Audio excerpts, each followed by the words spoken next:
अजित पवारांना घड्याळ चिन्ह वापरण्याची मुभा तर शरद पवारांचंही तुतारी चिन्ह कायम राहणार। सुप्रीम कोर्टाचा शरद पवार आणि अजित पवारांना दिलासा। शरद पवार पुन्हा निवडणुकीच्या मैदानात उतरणार। माढा, सातारा किंवा पुण्यातून निवडणूक लढण्याचा कार्यकर्त्यांचा आग्रह।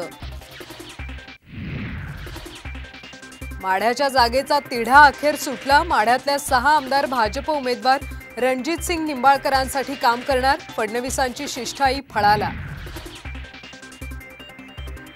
पुढच्या 2 दिवसात मनसे महायुतीत सहभागी होणार। साम टीव्हीला सूत्रांची माहिती।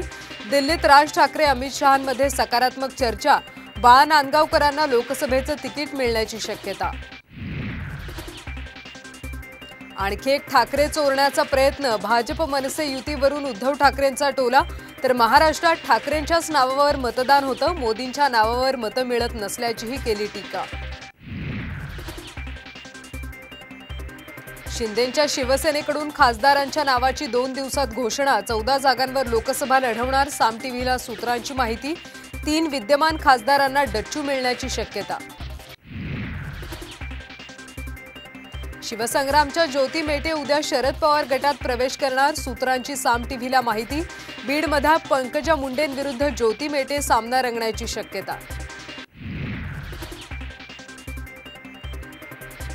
ठाणे पालिका आयुक्त अभिजित बांगर यांची तडकाफडकी बदली।